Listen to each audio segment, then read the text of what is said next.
Chers amis de la chaîne, si vous êtes parents, vous savez que le premier geste d'un nouveau-né est de pleurer. C'est un moment de joie pour les parents, car cela indique que le bébé est vivant et en bonne santé. Pour ceux qui ne sont pas parents et ceux qui le sont, la raison pour laquelle un bébé commence à pleurer immédiatement après la naissance est souvent une source de confusion. Nous allons maintenant aborder la question de savoir si le bébé souffre. Y a-t-il une douleur dans une partie du corps, ou le bébé essaie-t-il simplement de s'identifier? Dans la vidéo d'aujourd'hui, nous présenterons les raisons scientifiques et religieuses de ce processus. Nous vous dirons ce que la science dit à ce sujet et ce que la religion nous enseigne. Nous vous informerons également des mesures à prendre dans l'immédiat. Les parents doivent savoir que les poumons du bébé sont remplis de liquide amniotique, qui est le liquide qui maintient le bébé en sécurité dans l'utérus. Ce liquide peut causer des problèmes s'il n'est pas expulsé des poumons. Il est donc essentiel que le bébé pleure fort immédiatement après la naissance pour expulser ce liquide des poumons. Ce liquide est expulsé. Si le bébé ne peut pas pleurer,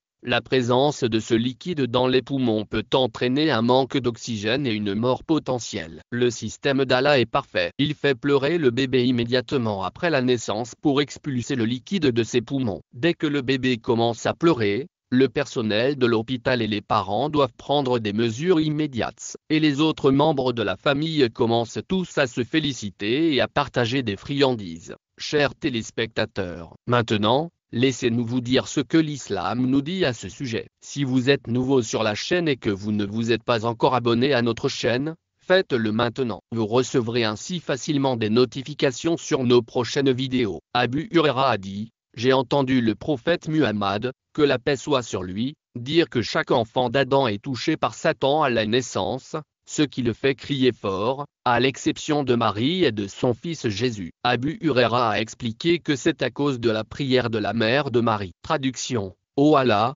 je confie Marie et sa progéniture à ta protection. Chers téléspectateurs, un nouveau-né a certains droits après la naissance qui doivent être pris en compte par les parents et les personnes mariées. Le premier est le tariq, qui signifie adoucir quelque chose en mâchant une chose sucrée comme une date et en la mettant dans la bouche. Il s'agit d'une pratique sunna, comme le mentionne l'hadith rapporté par eux-mêmes dans Zécha. On amenait des enfants au prophète Muhammad, paix sur lui, et il priait pour obtenir des bénédictions et faisait des tanas. Un jour, un enfant a uriné sur lui et il a demandé de l'eau, qu'il a aspergée sur place sans la laver. L'enfant doit recevoir un nom islamique approprié, comme Abdullah ou Abdulrahman, auquel la communauté islamique n'accorde pas beaucoup d'importance. Il est essentiel de tenir compte de la signification des noms d'enfants dans l'islam, que le nom soit aimé ou non. Un nom a un impact profond sur le caractère d'une personne. Le 7e jour après la naissance, rasez les cheveux du bébé et faites un don. L'argent équivaut au poids des cheveux. Ali raconte que le prophète Muhammad,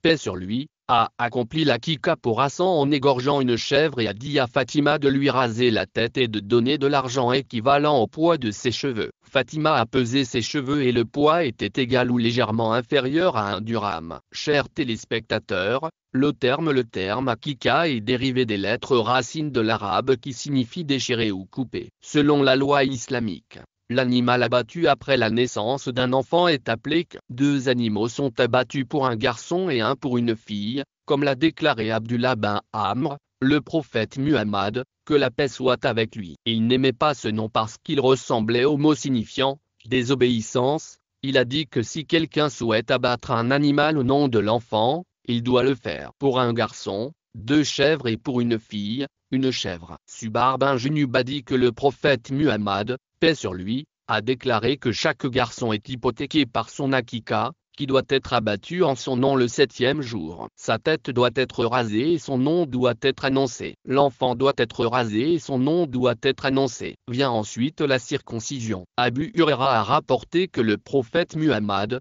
paix sur lui, a dit que 5 choses font partie de l'instinct naturel: la circoncision, le rasage des poils pubiens, l'épilation des poils des aisselles, la taille de la moustache et la coupe des ongles. Priez pour la protection d'Allah pour l'enfant. Le prophète Muhammad, paix sur lui, avait l'habitude de prier pour la protection de Hassan et Hussein en disant: je cherche refuge dans les paroles parfaites d'Allah contre tout démon. tout parasite vénéneux et tout mauvais œil qui cause du tort. Il convient de féliciter les parents et de leur annoncer qu'ils sont devenus parents. Allah les a gratifiés du don d'enfants, et c'est l'un des grands bienfaits d'Allah. Remerciez, louez Allah et sachez que les filles sont une miséricorde d'Allah. Il est très mal vu de froncer les sourcils ou de se détourner des filles. Évitez de le faire à tout prix. Si vous avez aimé la vidéo, n'hésitez pas à l'aimer. Dites méchant dans la section des commentaires. Nous attendrons. Priez Allah de pardonner nos péchés et de nous accorder la capacité de suivre le chemin de l'islam et d'embellir notre monde et l'au-delà. Abonnez-vous à notre chaîne pour recevoir des notifications sur nos prochaines vidéos.